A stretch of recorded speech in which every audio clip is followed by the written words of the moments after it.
Bonjour à toutes et à tous et bienvenue à cette édition spéciale de l'innovation dédiée à la présentation, en grande partie à la présentation de l'appel à projet IRI de la région Île-de-France, un appel à projet qui a été lancé fin mai sur l'innovation de rupture et la résilience industrielle. Je vais co-animer aujourd'hui ce webinaire avec Antoine Serrandour, qui est chargé de mission Deep à la région Île-de-France. Et je suis Soumaya Rouane, je suis coordinatrice innovation et transformation de l'industrie au pôle systématique. Nous allons ouvrir cette session par une introduction sur l'accompagnement des pôles de compétitivité et de systématique pour les projets d'innovation et spécifiquement pour cet appel à projet, avec un rappel du processus de labellisation dans toutes ces étapes, de l'émergence du projet jusqu'au dépôt.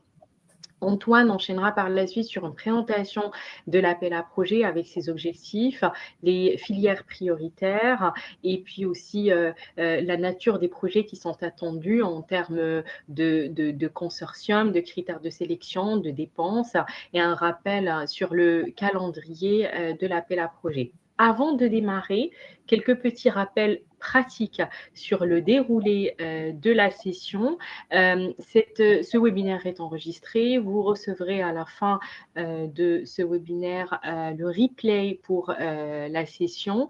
Les slides seront disponibles en téléchargement à la fin de ce webinaire.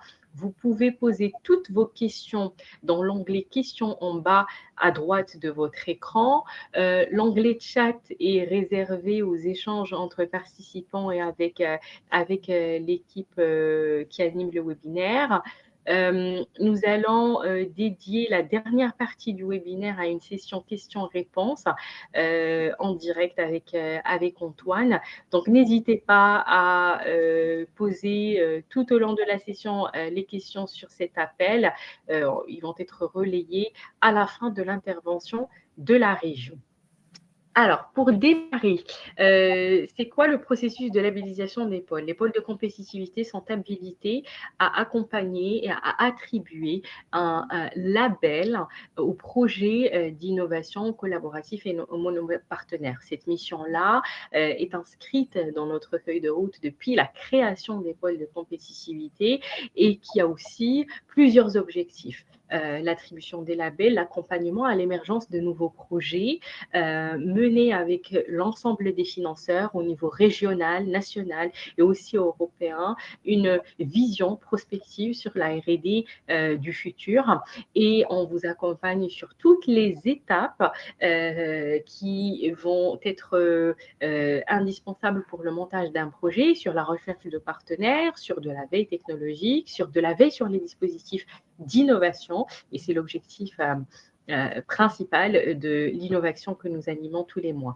Le processus de labellisation permet d'évaluer le projet, son innovation, sa faisabilité technique, son positionnement par rapport à l'état de l'art et permet de aussi challenger dans des conditions similaires aux conditions d'audition des projets par les financeurs, le porteur et l'ensemble du consortium sur l'adéquation avec les attentes économiques, avec les attentes du marché, avec le positionnement du produit, du service sur le marché économique.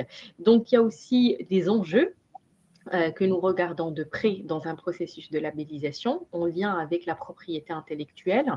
On va vous encourager assez tôt à échanger entre partenaires pour mettre en place un accord de consortium, bien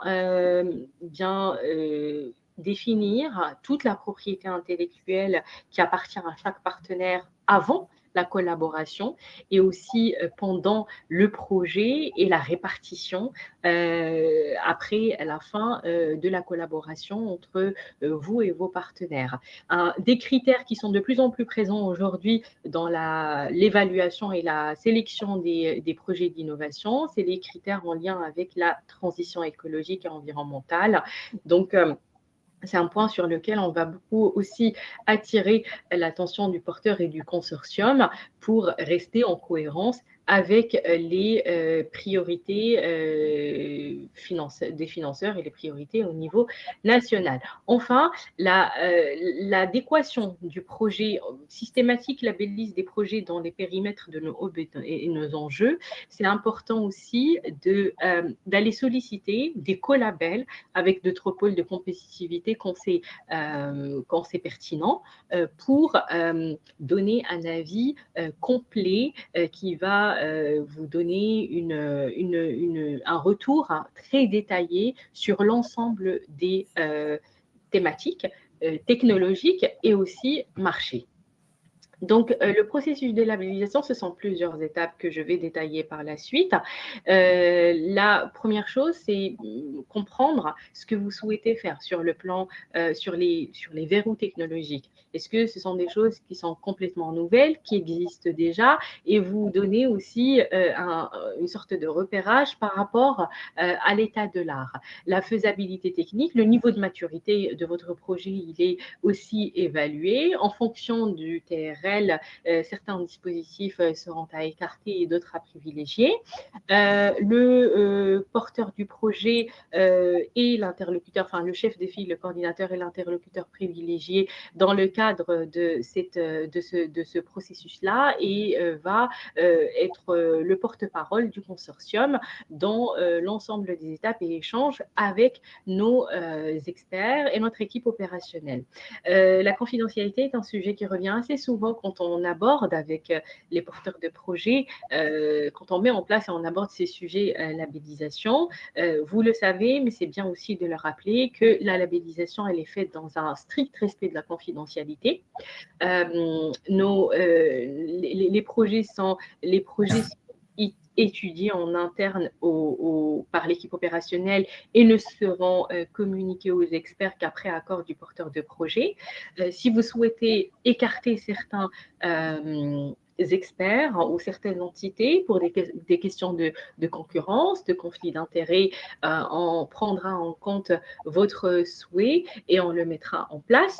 Et l'objectif aussi, c'est que Systématique se positionne comme un tiers de confiance et du début jusqu'à la fin du projet et même après son dépôt. Donc, il n'y aura pas de communication qui sera faite de notre part sur votre projet sans votre accord préalable. Donc, la labellisation, concrètement, on peut la résumer en 6 étapes clés, de l'émergence jusqu'au suivi de projet. Je vais expliquer en détail chaque étape. L'émergence de projet, c'est vraiment le premier contact qu'on a avec le porteur et qui permet d'évaluer l'éligibilité ou pas du label systématique sur votre projet. On va par la suite travailler avec vous, maturer l'idée, désigner des experts des comités de pilotage, et c'est le bureau exécutif de l'association ou le directoire qui a la décision finale sur les recommandations du COPIL, la décision finale sur la labellisation de votre projet. Donc, il peut parfois y avoir des projets qui passent l'étape du COPIL et qui sont un peu plus challengés à l'étape suivante. Et l'objectif, ce n'est pas uniquement attribuer le label, mais c'est aussi de suivre par la suite l'évolution du projet et de la proposition du consortium. Donc, l'émergence, c'est le premier dialogue en général entre le porteur du projet et un coordinateur de l'équipe opérationnelle de Systématique. Le coordinateur va vérifier la cohérence de ces demandes avec les feuilles de route de Systématique et confirmer que cela rentre bien dans nos thématiques prioritaires. Il y a des projets qui sont pluridisciplinaires, qui nécessitent parfois des avis complémentaires de plusieurs hubs. Donc, on parle de label inter-hub. Et ça, on met en place toutes les forces nécessaires autour de votre projet pour avoir un avis complet sur le projet. Il y a beaucoup de thématiques qui sont concernées aujourd'hui. La robotique et l'IA, on ne peut quasiment plus les dissocier aujourd'hui. Le quantique, la cybersécurité, et aussi en fonction du marché ou des cas d'usage qui sont visés, on peut aussi demander des expertises, des enjeux de systématique, et notamment sur la partie, par exemple, exemple, transformation de l'industrie.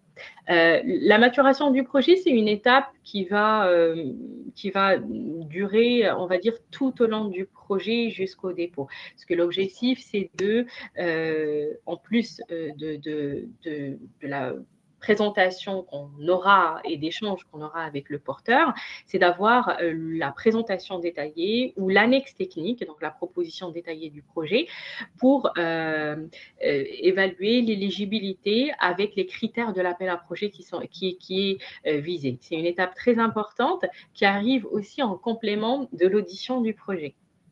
Donc, pour un projet, on va désigner en général en moyenne 2 experts à 3 experts. On aime bien avoir minimum 2 experts sur chaque projet. Les experts vont se baser sur une grille d'expertise pour évaluer le projet, le lire concrètement et évaluer la cohérence, la faisabilité, aussi le montage financier et entamer un échange durant la présentation au comité de pilotage, entamer un échange et des discussions autour de cette proposition-là de projet. Toute cette partie-là, elle est pilotée par les coordinateurs de l'équipe opérationnelle. La présentation devant le BE n'est pas systématique pour tous les projets. Pour les projets qui ont des investissements importants, une audition est prévue en plus de l'audition au comité de pilotage. Pour les autres projets, la décision du COPIL est portée à l'information du BE qui la valide ou parfois demande des informations complémentaires. Les labellisations ne sont pas systématiquement accordées à tous les projets. Il y a des projets qui vont avoir un avis négatif, ça arrive. Il y a des projets qui ne vont pas obtenir les labels pour plein de raisons, abandon de projet,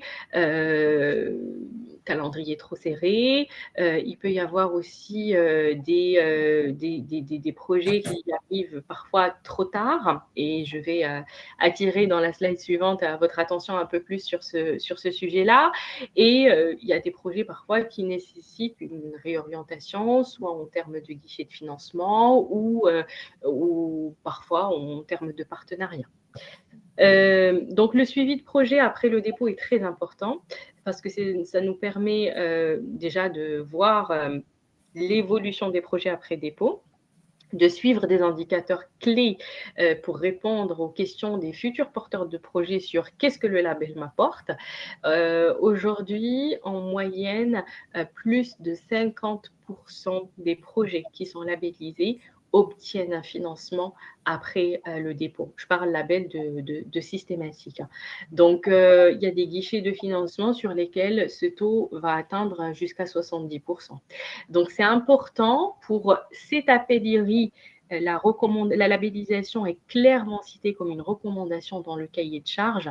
Donc, je vous invite vraiment à nous contacter très rapidement si vous avez des projets en réponse à cet appel-là. En général, on met une timeline à 1 mois avant le dépôt. Antoine l'expliquera. La date de relève est le 30 août, donc on va arriver dans une période estivale avec des vacances, des fermetures.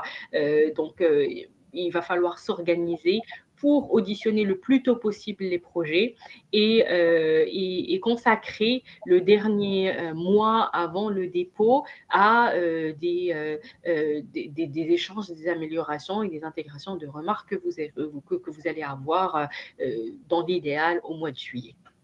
Voilà ce que je peux vous dire en quelques mots sur la labellisation. Je vais laisser la parole à Antoine et je reste à l'écoute pour répondre à vos questions dans le chat. Merci. Bonjour tout le monde, merci beaucoup Soumaya pour cette introduction et la présentation de la labellisation proposée par le pôle.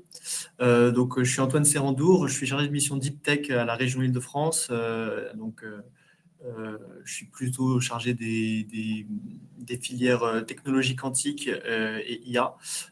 Mais comme vous aurez compris, cet appel à projet, il est très large et en tout cas, on va le voir. Et donc, nous serons plusieurs. Il va mobiliser pas mal de monde à la région. Alors, pour vous présenter cet appel à projet, donc innovation de rupture et résilience industrielle. Donc, il est d'ores et déjà ouvert, d'abord. D'ores et déjà ouvert, il a été annoncé à Vivatech et donc, comme l'a rappelé Soumaya, il se clôture assez vite, donc fin août. On sait que c'est un calendrier assez serré, mais malheureusement, pour des questions également administratives, on ne pouvait pas laisser beaucoup plus de temps. Donc, cet appel à projet Innovation de rupture et résilience industrielle, il a vraiment vocation à soutenir l'innovation et donc également dans une dynamique collaborative. Donc, c'est vraiment très important pour nous d'avoir des projets, comme vous allez voir, de consortium et qui visent plusieurs types d'acteurs, de la PME au grand groupe, en passant par des laboratoires de recherche. Et donc ici, vous avez trois gros piliers de cet appel à projet. Notre objectif, c'est vraiment de pouvoir mobiliser et sélectionner des projets qui font vraiment appel à l'innovation de rupture, qui donc mettent en place une collaboration effective entre plusieurs types de porteurs et qui renforcent grandement la résilience industrielle du territoire francilien. Alors, cet appel à projet, il vise plusieurs filières prioritaires régionales. D'abord, les technologies quantiques au sens très large, c'est-à-dire que les technologies habilitantes comme la cryo ou l'optoélectronique, ça nous intéresse également. L'intelligence artificielle, pareillement, très très large, comme vous le savez probablement pour les personnes qui travaillent dans ce champ. Les semi-conducteurs, également de manière très très très étendue, en prenant en compte la photonique ou l'optronique. Également la santé et les biotechnologies. Par ailleurs, nous avons à la région toute une dimension renforcée sur l'angle de la santé des femmes. Pareillement, les projets qui intègrent un focus particulier sur ce sujet-là seront particulièrement bien vus. De l'aéronautique, du spatial et de la défense. Les technologies duales sont totalement éligibles, donc n'hésitez pas. Les technologies purement militaires, là-dessus, malheureusement, nous ne pourrons pas soutenir, mais en tout cas, il suffit d'avoir un appui sur le marché qui ne soit pas forcément militaire pour que les projets rentrent dans le scope. Également les green tech, donc avec les nouvelles technologies, les nouvelles énergies, et les matériaux, et les mobilités propres. Voilà, donc ça fait un énorme appel à projet. Vous aurez compris qu'il est assez large. L'objectif pour nous, c'est de pouvoir toucher plusieurs filières prioritaires. C'est également un appel à projet qui est bien doté. L'idée, c'est vraiment de pouvoir soutenir des projets que nous n'aurions pas encore vus cette année par les appels à projets qu'on a déjà sortis. Alors, pour les entreprises, alors j'ai mis entreprises, mais il n'y a pas que des entreprises. Pour les partenaires éligibles, donc il y a les startups et les TPE, les PME, les ETI, les grandes entreprises et également les organismes de recherche. C'est un appel à projet qui fonctionne par consortium, donc il faudra au moins 2 partenaires indépendants, maximum 5. Et chaque consortium doit au moins avoir une PME ou une start-up en son sein. Oui, j'ai pas précisé, mais l'ensemble de toutes les informations que je vous donne se trouvent aujourd'hui sur le site de la région, dans le règlement de l'appel à projet, qui d'ailleurs est plus détaillé que ce que je vous propose. Mais l'intérêt ici, c'est aussi de pouvoir un peu synthétiser et de pouvoir répondre à vos questions si vous en avez. Voilà, avec un enjeu de collaboration effective et vraiment, au moins, il n'y a pas de partenaire qui pourra supporter plus de 70% des coûts admissibles.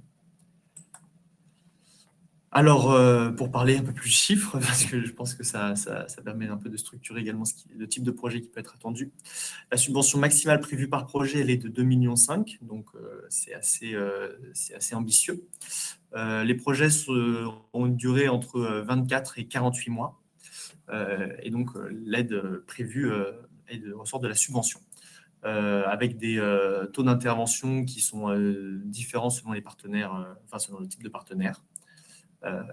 Avec mention spéciale pour les laboratoires et organismes de recherche, où 100% des coûts marginaux peuvent être pris en compte. Et donc, comme vous voyez, selon la composition du consortium, l'assiette des projets peut différer, voilà, allant de 1 à 4 millions des projets à 2 entreprises, à 2 partenaires, et de 1,5 à 5 millions pour des projets à 3 partenaires ou plus. Petit également rappel sur les grandes entreprises qui doivent démontrer l'effet incitatif de l'aide et montrer que ces projets-là n'auraient pas été lancés sans cet appel à projet. Alors pour la nature des projets, comme vous aurez compris, l'idée c'est de pouvoir mobiliser des innovations collaboratives avec un fort degré de rupture, avec plusieurs types d'acteurs économiques et académiques. Les technologies doivent exister, si possible. L'idée, c'est que nous avons l'objectif de cet appel à projet, c'est vraiment de pouvoir proposer à la fin de projet un service ou un produit qui soit très proche du marché. Donc voilà, avec un objet d'avoir un TRL4 minimum pour les projets qui arrivent.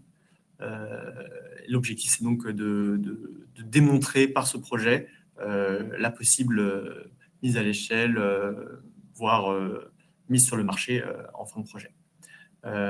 Et donc, si les technologies n'existent pas, je vous invite à très rapidement pouvoir démontrer que ce sera le cas.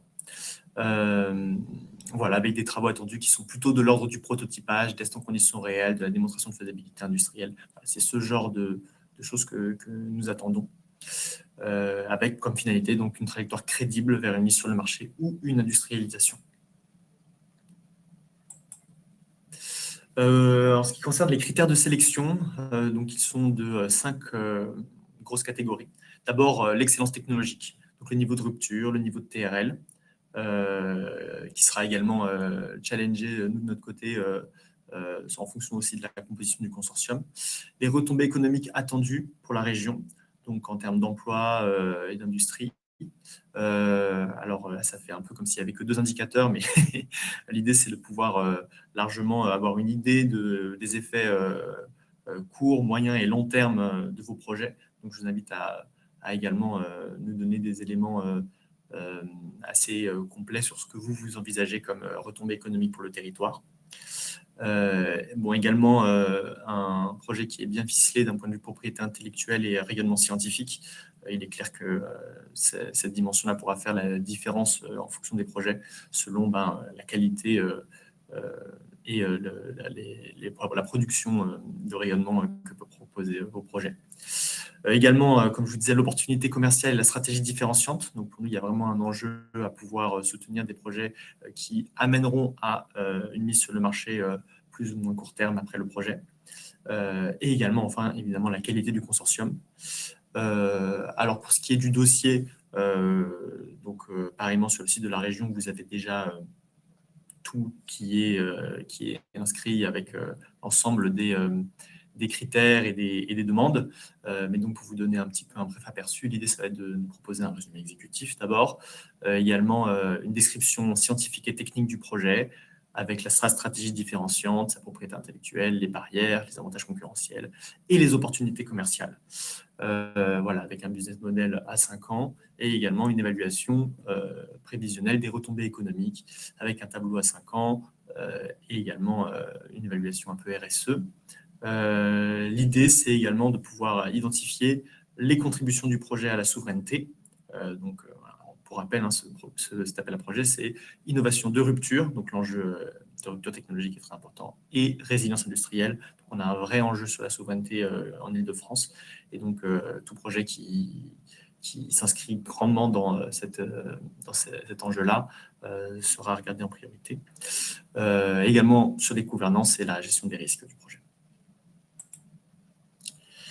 En ce qui concerne les dépenses éligibles, là-dessus, tout est qualifié de manière plus précise dans le règlement. Et donc, il y a les frais de personnel, l'amortissement du matériel, la recherche contractuelle, les licences, les sous-traitances, et également les frais généraux.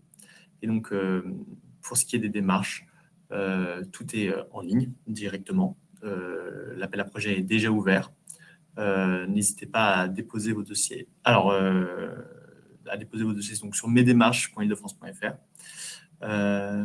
et à déposer le dossier avant le démarrage du projet. Toutes les dépenses qui sont déjà engagés avant le dépôt du projet la plateforme de dépôt ne seront pas éligibles.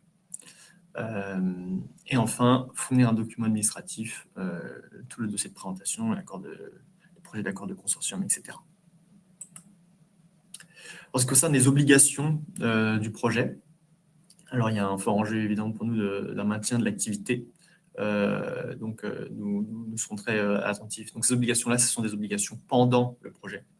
Ce n'est pas des critères d'éligibilité, mais c'est bien pour vous rappeler également que donc, le projet, une fois lancé, il sera suivi et ces obligations sont également détaillées dans le règlement. Et donc voilà, il y aura des obligations également de reporting économique, une obligation également de nous préciser s'il y a des changements capitalistiques, de nous informer en gros de tous les grands événements qui pourraient advenir pour les partenaires ou pour le projet.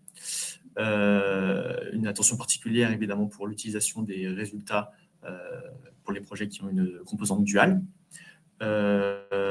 Également, toute délocalisation sous 5 ans à partir du début du projet peut entraîner des difficultés pour nous pour administrativement pouvoir vous payer. Donc, n'hésitez pas à très rapidement nous informer de ce qui se passe pour qu'on puisse prévoir au mieux et faire en sorte que le suivi du projet se passe au mieux.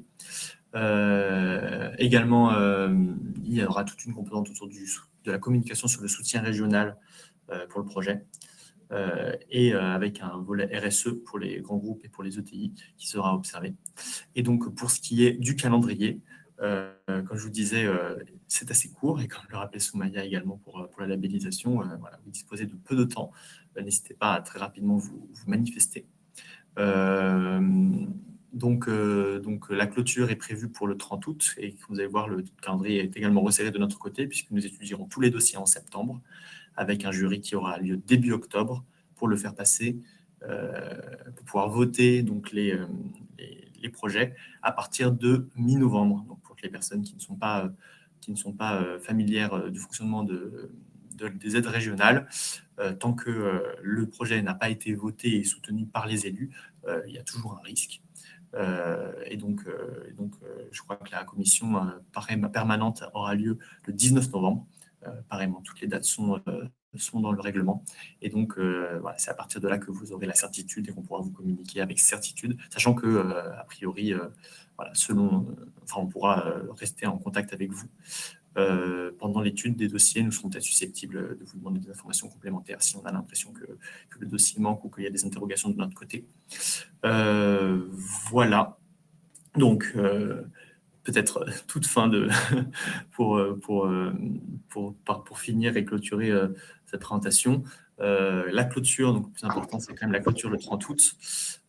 Et donc, les dossiers seront sélectionnés entre le 1er et le 4 octobre.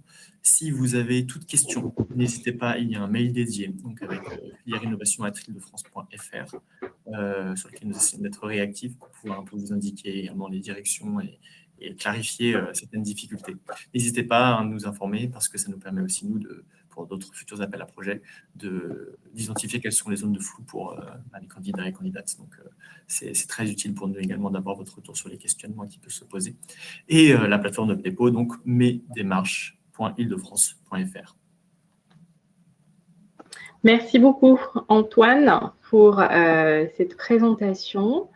On va passer aux questions-réponses. Je vais reprendre les questions qui sont posées par les participants dans l'ordre. Je vais essayer de reformuler certaines questions. La première question, elle porte sur le niveau de fonds propres et la taille des projets. Est-ce qu'il existe un niveau de fonds propres attendu pour bénéficier des subventions de la région dans le cadre de cet appel à projet? Alors effectivement, donc comme vous aurez compris, le taux d'intervention de la région, il est donc limité, il n'est pas à 100%, sauf pour les laboratoires de recherche. Alors j'essaie de retrouver, voilà, ici. Donc effectivement, nous, pour assurer la faisabilité et la viabilité du projet, nous avons des contraintes sur les fonds propres. Et donc on vous engage d'abord à agir en toute transparence, évidemment, parce que ça pourrait être vraiment néfaste pour le projet. Et donc, pour ce qui est du niveau de fonds propres attendu, l'idée, c'est de pouvoir montrer que le projet sera faisable. Donc, nous, on a des enjeux. Alors, ça va dépendre du coup du type d'acteur, ça va dépendre également de l'implication des acteurs dans le projet. Mais donc, l'idée, c'est de pouvoir contribuer à hauteur de 50% du projet, de pouvoir montrer sa viabilité. Typiquement, pour une moyenne entreprise, donc avec un taux d'intervention de 50%, eh bien 50% de fonds propres à côté, ça nous permet d'assurer la viabilité du projet. Par ailleurs, on est aussi conscient qu'il peut y avoir des difficultés pour les acteurs de pouvoir réunir les fonds propres nécessaires. Là-dessus, nous, on peut essayer de travailler en bonne intelligence et donc essayer de proposer une architecture de l'aide, de la subvention qui ne soit pas uniquement une seule subvention en gros, mais donc d'échelonner avec des étapes intermédiaires. Bon, ça va poser plusieurs questions, mais donc dans ce cas-là, nous vous contacterons et on montera le projet ensemble. L'idée, c'est de pouvoir vous accompagner là-dessus pour pouvoir permettre la viabilité du projet sans engager trop la responsabilité de la région s'il y a un problème. Donc, je répondrai qu'il ne faut pas hésiter à être très clair là-dessus sur le projet pour que nous, on puisse vous également pouvoir anticiper et pouvoir vous contacter assez rapidement pour clarifier la situation et identifier si les fonds propres sont un problème. Et si c'est le cas, nous, essayer de trouver une solution si le projet était retenu, pouvoir envisager une solution là-dessus. Voilà, j'espère avoir donné un peu des éléments. Très bien.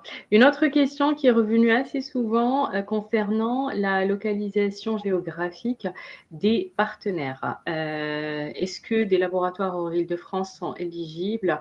Est-ce que des partenariats qui vont inclure dans le consortium des partenaires hors région Île-de-France seront étudiés et éligibles au financement de la région? Alors, le consortium peut contenir des partenaires qui sont hors Île-de-France. Pour ce qui est des financements, là-dessus, il faut que je clarifie avec mes collègues. Donc, n'hésitez pas à envoyer la question auprès de donc sur filière innovation. Je suis désolé de ne pas pouvoir y répondre de manière très claire, mais je ne voudrais surtout pas donner des mauvaises, des fausses informations. En tout cas, les projets, si un partenaire fait partie du projet, de France, ça devrait pouvoir se faire. D'expérience, si je peux juste compléter d'expérience sur des appels un peu similaires comme l'IDEMO Région par le passé, les retombées économiques sont un critère qui est regardé de très très très près par la région pour financer ces projets. Et donc par exemple, pour répondre à la question de David qui pose la question si un des labos est hors Île-de-France, le dossier est-il éligible? Alors, il y a deux notions. Il y a l'éligibilité et le financement. Est-ce qu'il est éligible? Oui, a priori, il le sera parce que c'est un laboratoire académique et ça fait partie des entités éligibles pour être partenaire. Mais est-ce qu'il sera financé? Ça, c'est une autre question qui va dépendre aussi des retombées sur la région Île-de-France. Donc, c'est important d'avoir ces deux notions-là en tête, éligibilité, mais aussi financement. Éligibilité ne va pas induire systématiquement une décision favorable de financement. Pour donner également des éléments, si le centre, ça va dépendre beaucoup de la géométrie du projet. Si le projet apparaît comme ultra prioritaire et ultra intéressant, mais que il ne peut pas se faire, ou en tout cas l'apport académique produit par un laboratoire hors Île-de-France est particulièrement pertinent. Voilà, ça va peut-être permettre, selon la géométrie du projet, un soutien, mais là-dessus, c'est vraiment au cas par cas. Après, si vous avez vraiment besoin d'une réponse très précise sur est-ce que c'est possible ou quoi, n'hésitez pas à envoyer un mail, encore une fois. Là-dessus, on vous répondra au mieux. Une autre question de Clarisse sur l'appel à projet. Est-ce que l'appel à projet a vocation à être renouvelé et si oui, à quel horizon? 6 mois, 1 an? Alors, pour l'instant, c'est un appel à projet one-shot. Qui dépend également d'une situation un peu administrative spécifique de la région. il n'est pas du tout exclu que s'il fonctionne bien et que voilà, si des projets intéressants ressortent, ils soient reconduits. Mais a priori, ce n'est pas du tout en négociation de notre côté pour l'instant. D'accord. Et question de Fabrice sur le financement des centres de recherche. Est-ce qu'il y a une option au coût complet? Et si oui, à quel taux de soutien? Oui, exactement. Oui. Donc pour les laboratoires, il y a deux possibilités, soit 100% des coûts marginaux, soit 50% des taux complets. Mmh. Réponse très claire. Et c'est écrit dans le, si, voilà, c'est pour vérifier, voilà, vous avez toujours le règlement, mais donc voilà, 50% des taux complets. Une autre question. Est-ce qu'une entreprise en levée de fonds, une start-up partenaire d'un projet en réponse à l'appel IRI en levée de fonds est éligible au financement de la région? Alors, a priori, oui. J'imagine que la question, elle vient pour poser, enfin, elle s'inscrit un peu dans la question précédente sur les fonds propres. Mmh. Là-dessus, ça va dépendre donc plutôt de sa situation financière. Donc, enfin, le fait d'être en levée de fonds, ça ne pose absolument pas de problème. Enfin, voilà, faudra être plus précis sur la situation économique. A priori, non, une startup en cours de levée ne pose aucun souci. Une question de Didier sur l'éligibilité des frais d'études de marché pour déployer, pour valoriser les résultats post-projet. Est-ce qu'ils sont éligibles? Alors là-dessus, je fais une rapide recherche, mais je vous avoue que je n'ai pas la réponse. Et j'ai l'impression que dans le règlement non plus, il n'y a pas d'éléments. Donc, je ne pourrais pas vous répondre tout de suite, pareillement. Si vous voulez si vous avez besoin de cet élément-là, n'hésitez pas à donc soit relire donc peut-être que j'ai lu rapidement l'appel à projet, mais, ou alors envoyer un mail pour une réponse définitive. Et une question qui porte sur la publication des résultats des projets retenus. Est-ce que la région, quand la région prévoit de communiquer sur les projets retenus dans le cadre de cet appel? Alors la communication, elle se fera de plusieurs manières. Donc d'abord, il y a la réponse au candidat. Donc là, elle se fera, si possible, assez rapidement après je remets le calendrier. Et donc, si possible, elle se fera après le jury, donc début à mi-octobre. Et ensuite, donc la validation. Donc, on va attendre pour lancer le projet et pour la communication enfin, voilà, du projet avec les partenaires, leur annonce potentiellement avec un relais, nous de notre côté, potentiellement peut-être politique. Ça, il faudra attendre la commission permanente ou alors un tout petit peu anticiper s'il y a des intérêts d'agenda, et auquel cas, avec toutes les. Enfin, parce qu'il faudra faire voter le projet en commission. Mais donc voilà, il y a vraiment ces deux éléments-là. Et théoriquement, l'objectif, c'est de pouvoir vous donner une réponse après que le jury soit passé. Et concrètement, les projets peuvent démarrer dès la fin de l'année 2026 ou en début 2027? Alors, les projets peuvent démarrer même à partir du moment où ils ont été déposés sur le. Donc, l'éligibilité des dépenses dépend de la date de Dépôt. mise de dépôt Mmh. sur la plateforme. Donc, D'accord. il peut même avoir commencé avant. C'est vraiment la question de la date de dépôt qui permet d'engager, enfin Faire foi. de rentrer les dépenses dans le cadre du Mmh. projet. Très bien. Une question sur l'enveloppe budgétaire globale de la région sur ce dispositif. Est-ce qu'elle est connue? Non, elle n'est pas encore connue. En fait, ça va dépendre évidemment de pas mal d'autres paramètres. Donc, pour l'instant, on n'a pas Mmh. encore de visibilité claire sur les niveaux de montant. D'accord. Et une question qui porte sur les thématiques prioritaires. Est-ce que la gestion numérique des énergies renouvelables, des énergies nouvelles, pardon, est bien considérée comme green tech? Entre parenthèses, supervision, modélisation, anticipation. Est-ce qu'on peut considérer ces aspects-là, comme étant, de la green tech? Ça va vraiment dépendre dans le dossier du coût du projet. Alors, il faudra en savoir un peu plus pour pouvoir le dire. Et donc, effectivement, ça peut totalement rentrer dans le cadre des clean tech. Du software pourrait rentrer. Mais par contre, il faut qu'il y ait un haut degré de rupture. Donc, parce que du coup, la dimension industrielle est moins évidente, ou alors il faut montrer son impact industriel, ce qui est un peu plus difficile, je pense. Mais en tout cas, voilà, soit il faut montrer qu'il y aura un impact industriel, notamment en Île-de-France, avec des partenaires industriels en Île-de-France, soit il faut pouvoir démontrer d'un haut degré de rupture. Donc, par exemple, s'il y a des méthodologies d'IA, par exemple, qui peuvent être mobilisées avec des datasets particulièrement pertinents, ou alors des verrous technologiques vis-à-vis des modèles employés, là, ça peut commencer à être intéressant. Mais en tout cas, voilà, il faut au moins que l'un de ces deux piliers soit adressé. Et pour rester toujours sur les thématiques, une autre question, est-ce que les transports ferroviaires font partie de la mobilité propre? Oui, totalement.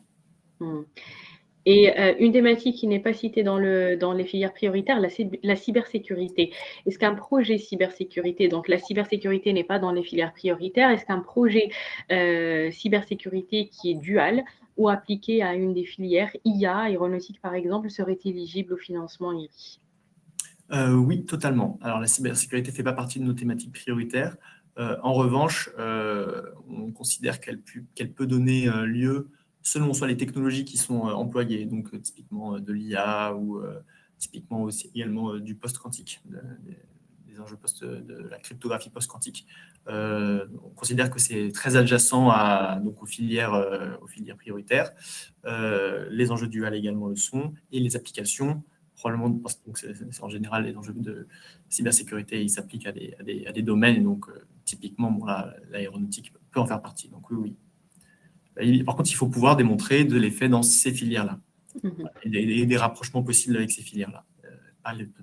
Pas considérer que la cybersécurité est de fait une priorité, parce que du coup, ça ne l'est pas, mais c'est vraiment sur ces effets, soit industriels, soit sur nos filières prioritaires que c'est intéressant de... Très bien. Une question sur qu'est-ce qui distingue l'appel à projet IRI des autres dispositifs de soutien à l'innovation? Et notamment, est-ce qu'il existe un lien, une suite de l'IDEMO Région à travers l'IRI? Oui, totalement. Alors, donc, cet appel à projet, il a vraiment été conçu en s'inspirant grandement des IDEMO régions. Donc, vous aurez compris qu'il n'y a pas l'État. Mais donc, l'idée, c'est d'être plus flexible également. Et donc, voilà, on peut le lire si certaines sont familières de ce type d'appel à projet. On peut le lire un petit peu comme un IDEMO région, sauf que bon, lui non plus n'a pas vocation à être comme je le précisais, à être reconduit. Voilà, c'est pas encore arrêté. La question ne se pose pas encore en fait à la région. Voilà. Très bien. Et une question sur l'impact attendu par la région des projets qui seront sélectionnés. Quel type d'impact et comment l'impact sera mesuré par la région dans les prochaines années grâce aux projets qui seront financés? C'est une question qui va aussi aider les porteurs de projets peut-être à améliorer la présentation de la partie retombée économique du projet et comment vraiment mieux expliciter ces aspects-là qui sont attendus par la région. Alors là-dessus, il y a évidemment plein de réponses. Donc on a plusieurs sujets qui nous intéressent particulièrement. Donc d'abord, les deux thématiques du nom de l'appel à projet, donc l'innovation de rupture, des innovations de rupture et tout ce qu'elles peuvent entraîner, des brevets, des publications, des marchés concurrentiels. Tout cela va être considéré comme des retombées très positives pour la région, le rayonnement scientifique. Également, des enjeux plus de résilience industrielle, donc des enjeux de souveraineté, des enjeux d'industrialisation, des enjeux d'intégration ou de renforcement des filières sur le territoire, des enjeux d'emploi, du coup, évidemment, et également, du coup, leur résilience vis-à-vis du coup, des futurs, un peu prospectifs, c'est-à-dire résilience aux enjeux comme le changement climatique, au développement technologique comme l'arrivée de l'IA, l'arrivée également des technologies quantiques, comme je le mentionnais, avec la PQC, également enfin, voilà, de manière assez large, quoi. Il y a on s'attend à ce que, donc d'ailleurs, on demande dans le projet de faire une projection à 5 ans. Et l'idée, c'est vraiment de pouvoir démontrer la résilience, enfin, de pouvoir démontrer les impacts à ce niveau-là et comment ça vient. Alors, également, deux autres éléments que je peux donner, c'est également les enjeux, évidemment, d'indépendance industrielle, d'autonomie stratégique, voilà, ce genre d'éléments dus à l'augmentation des tensions politiques, intensification des tensions politiques, et également les enjeux plus sociaux attendus, donc effets sur les emplois, donc typiquement de l'IA, ou encore les enjeux vis-à-vis de la désinformation, les enjeux également de discrimination sur typiquement des publics comme les femmes, comme je vous parlais de la santé des femmes. Voilà, ce genre de thématiques. Très bien. Une autre question de Clarisse sur est-ce que cet appel à projet est cumulable avec d'autres dispositifs de la région Île-de-France, comme l'Innovop par exemple, ou est-ce qu'il faut prioriser les réponses aux appels à projets? Très bonne question. J'ai l'impression que les montants en jeu rendent difficile de les superposer, mais là-dessus, j'ai pas de réponse évidente. Je prends un peu 5 secondes pour réfléchir. La dimension cumulative m'apparaît un peu difficile. Enfin, je vois pas bien ce que ça. En tout cas, une startup qui a bénéficié d'un InnovUp ou qui est en train de bénéficier d'un InnovUp peut candidater, évidemment. Là-dessus, il n'y a aucun problème. En revanche, est-ce qu'on peut faire passer un même projet pour les deux? Là-dessus, la réponse C'est pas possible. C'est pas possible. Ça, enfin, tout financement public confondu, ce n'est pas possible de cumuler pour un même projet des financements de deux appels différents. Donc, ce qu'il faut privilégier dans ce cas-là, Clarisse, c'est de bien vraiment distinguer. Si vous êtes déjà bénéficiaire d'un projet InnovUp, bien distinguer la future réponse à l'IRI de cet appel du projet InnovUp en cours d'expertise ou déjà financé. Il faut bien expliquer que c'est deux projets qui sont complètement distincts et surtout sur la partie montage financier, les dépenses ne peuvent pas être financées deux fois par la région ou même par un autre financeur autre que la région pour un même projet. Donc, c'est important dans ce cas-là de bien faire l'exercice de distinguer les différentes réponses et les différentes dépenses aussi. Là-dessus, d'ailleurs, il faut pouvoir le mettre dans le projet. Si vous candidatez aux deux appels à projet, il faut bien expliquer dans l'un et l'autre. Enfin, voilà, faire remonter le fait que si vous candidatez à l'un et l'autre dans chacun de ces candidatures, ou si vous êtes déjà en train d'avoir une candidature qui est expertisée du côté InnovUp, leur mentionner et nous indiquer que vous avez une candidature. Parce que pour nous, autrement, ça va être un signal un peu rouge, quoi, d'avoir deux appels à projet pour un même projet, enfin d'avoir deux candidatures pour un même projet. Par ailleurs, par contre, si les projets sont complémentaires, donc en général, c'est plutôt ça qu'on attend. Donc, comme le disait Soumaya, avec des dépenses qui sont évidemment différentes, avec des objets qui sont différents, mais dont on arrive à identifier une complémentarité, ça peut constituer, selon comment elle est formulée, une force du projet que d'avoir déjà reçu ou que d'avoir reçu ou que d'être en cours de recherche d'un financement région. Nous, on est très reliés également avec nos collègues qui évaluent les dossiers InnovUp et par ailleurs, on pourra également travailler en bonne intelligence avec eux pour identifier quel est le financement le plus pertinent pour le développement de l'entreprise également de notre côté. Pouvoir vous faire un retour également là-dessus. Une dernière question de Fabrice, je vais essayer de la reformuler. Elle porte sur l'équilibre budgétaire entre partenaires. Donc, dans les consortiums avec des partenaires académiques, est-ce qu'il y a une proportion de montant global du projet à respecter entre entreprises et centres de recherche? Donc, voilà, la ventilation et l'équilibre budgétaire, comment il faut bien le définir et est-ce qu'il existe des proportions à respecter? Alors, il existe des proportions à respecter qui sont inscrites dans le cahier de charge. Dans le règlement. En général, les proportions sont assez évidentes, quoi. l'idée, c'est d'avoir une vraie collaboration effective.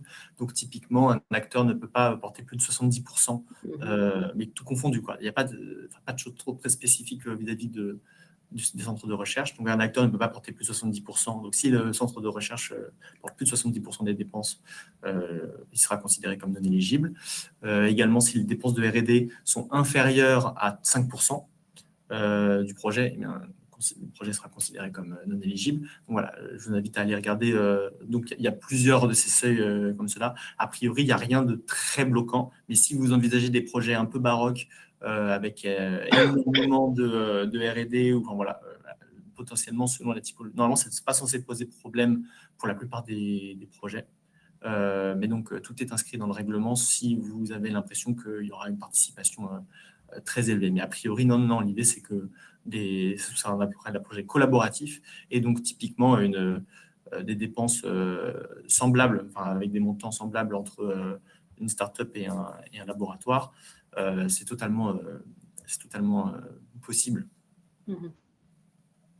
Ça, c'est 70%, ça concerne la fourchette haute à ne pas dépasser, mais est-ce qu'il existe aussi un minimum à partir duquel on doit considérer que l'entité est partenaire ou pas?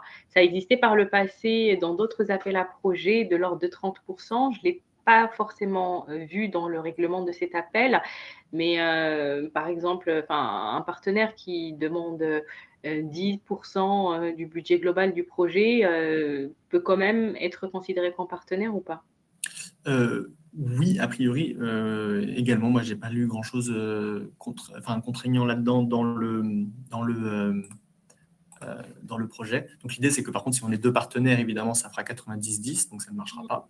Mais l'idée, c'est de pouvoir également nous regarderons plutôt qu'est-ce qui est attendu, quel est l'intérêt de ce partenaire dans le consortium, et si ça semble très logique, s'il a une expertise très spécifique et qu'il peut vraiment apporter au projet à hauteur de 10% du budget, il n'y a aucune raison que nous, on sanctionne ce côté-là. En revanche, par contre, on veut qu'il puisse, que ça se fasse en bonne intelligence. Et donc, il ne pourra pas être à deux sur un projet en ne dépensant que 10%, en n'étant concerné que par 10% des dépenses. D'accord, très bien. Je pense que nous avons fait le tour des questions posées par les participants dans le chat et dans l'onglet questions. Merci beaucoup Antoine pour cet échange ce matin, pour la présentation de l'appel, et nous travaillerons avec vous, porteurs de projets, avec la région jusqu'au 30 août pour optimiser tous les accompagnements en réponse à cet appel à projet. Donc, pour toutes vos demandes, n'hésitez pas à nous écrire directement à l'adresse dépôt projet pour les demandes d'accompagnement sur des projets. Pour les renseignements concernant toutes nos missions du service innovation, l'adresse directement innovation systématique. Et nous avons également un service Europe qui peut aussi vous accompagner, vous conseiller pour les projets européens. Merci à tous. On va se donner rendez-vous très bientôt, le 9 juillet, pour un autre webinaire de veille transverse, cette fois-ci avec la participation du CEA, de l'ESSEC sur des appels à candidature et à partenariat. Donc, merci à tous, merci Antoine, et à très bientôt pour un autre rendez-vous Innovation. Bonne journée à tous. Bonne journée, merci. Au revoir.